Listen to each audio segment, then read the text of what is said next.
అగాతియా angels versus devil అనే cinema తమిళ నుంచి తెలుగుకు డబ్ అయింది. ఇందులో యాక్షన్ కింగ్ అర్జున్ ప్రముఖ పాత్రను పోషించాడు. జీవా హీరోగా చేసిన ఈ సినిమాలో 6000 ఏళ్ల క్రితం మన దగ్గర ఏం జరిగిందనేది అర్జున్ సంభాషణలో చూపించారు. ఆయుర్వేద యాంటీబయాటిక్ కూడా ఇండియా తయారు చేసిందని, సీజర్ పుట్టడానికి ఎంతో కాలం క్రితమే తమిళ కవి అవ్వయ్య సిజరిన్ చేసి వైద్యం చేసినటువంటి ఒక విషయాన్ని గ్రంథంలో ఆయన ఎప్పుడో రాసి ఉన్నాడు. అట్లాగే భారతదేశంలో ఉన్నటువంటి గుడి గోపురాలు ఏవైతే ఉన్నాయో అవి కేవలం ఒక అట్రాక్షన్ కోసం చేసినవి కావు, అవి పైనుంచి వచ్చే రేడియేషన్ యాంటీనాలుగా పనిచేస్తాయి అని చెప్పి కూడా చెప్పడం జరిగింది ఈ సినిమాలో. బాగుంది ఇది సందేశం, నిజంగా జరిగినవి కాబట్టి మన దేశ సంస్కృతిని చెప్పాడు.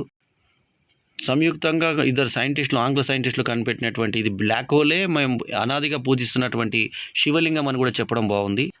కెమికల్ ఈజ్ ద మెడిసిన్ అనేది పాశ్చాత్య సిద్ధాంతం అయితే, ఆహారమే మన యొక్క వైద్యం అని చెప్పేసి నమ్మినటువంటి ఇది మన భారతదేశ సిద్ధాంతం అని చెప్పడం కూడా బాగుంది. కెమికల్స్నే మందులు అనుకుంటే ఇంకా రాను డయాబెటీసు, ఆర్థరైటిస్ ఇట్లాంటివి రాని మనుషులే ఉండరని చెప్పి కూడా అర్జున్ సంభాష్ చెప్తుంటే విదేశస్తులు అడ్డుపడడం బాగుంది.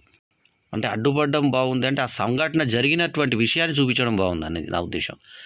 ఇక ఇంటర్వెల్ కూడా 6 మండలాల్లో బోన్ క్యాన్సర్ తగ్గించేటువంటి మందులు కనిపెడతానని చెప్పి అర్జున్ ఇందులో తగ్గిస్తాడు.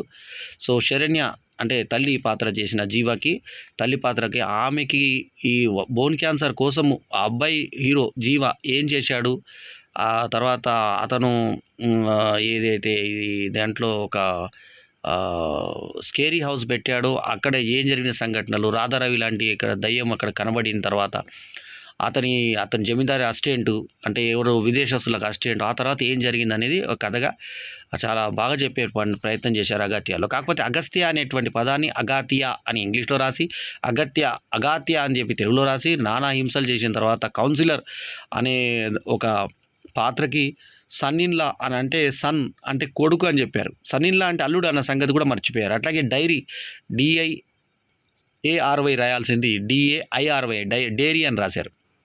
అది ప్రముఖంగా చూపించారు సన్నివేశంలో. సో ఇలాంటి కొన్ని లోపాలు ఉన్నాయి ఈ సినిమాలో. సో రివ్యూలో ఇంకా డీటెయిల్గా ఉంటుంది, కొన్ని మాత్రమే గ్లింప్సెస్ ఈ చిన్న మినీ దీంట్లో చెప్పడం జరిగింది అగాత్య సినిమా గురించి.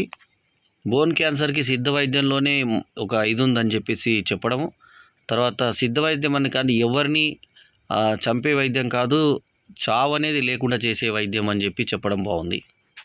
సిద్ధ వైద్యం అనేది చావు అనేది లేని వైద్యం కాదు, చావు లేని వైద్యమే కాదు, ఎవరిని చావనివ్వని వైద్యం అన్న డైలాగ్ చాలా బాగుంది. సిద్ధ వైద్యం అనేది చావు అనేది లేని వైద్యం కాదు, ఎవ్వరికి చావు అనేది లేని అనేది వైద్యం అనే డైలాగు. సిద్ధ వైద్యం అనేది చావు అనేది లేదనే వైద్యమే కాదు, ఎవ్వరికి చావునే తీసుకురాని వైద్యం అనేది చెప్పడం బాగుంది. అంటే ఎవరిని చావనివ్వని వైద్యం అన్నది క్లారిటీ. ఇక సినిమా నిండా తమిళ్ బోర్డులు కనబడతాయి. ఆ తర్వాత 6mm ప్రొజెక్టర్ నుంచి అసలు సౌండ్ అప్పుడు రికార్డ్ చేసినట్టు సౌండ్ దాంట్లోంచి కట్ చెప్పే విధానం పాత టెక్నిక్నే వాడుకున్నా కూడా ఒక డిఫరెంట్గా ప్రయత్నం చేస్తాం. ముఖ్యంగా క్వాలిటీ ఆఫ్ పిక్చర్ ఏదైతే ఉందో అది అదిరిపోయింది, మామూలుగా లేదు quality. Picture quality 4K resolution 8K resolution లాగా ఉంది, చాలా అద్భుతంగా ఉంది క్వాలిటీ మాత్రం. అట్లాగే ఇంటర్మిషన్ వేసేటప్పుడు కూడా ఈ ఒక ఇంగ్లీష్ పదం వేసి ఈ ఇంటర్మిషన్ని కూడా ఈ మిషన్ స్టార్ట్ అవుతుంది అని చూపిస్తూ ఇంటర్మిషన్ అని వేయడం బాగుంది ఇంటర్వెల్లో. సో అగాత్యాలో ఇవి స్పెషల్ హైలైట్స్. సో మీ ఆల్రౌండర్ స్టార్ బల్యం వేణుమాధవ్. వీడియో కనుక నచ్చితే లైక్ చేయండి, కమెంట్ చేయండి, షేర్ చేయండి, మా ఛానల్కు తప్పకుండా సబ్స్క్రైబ్ చేయండి. ఎల్లప్పుడూ మీ ఆదరాభిమానాలు ఆశించే మీ ఆల్రౌండర్ స్టార్ బల్యం వేణుమాధవ్. నమస్తే, జై హింద్.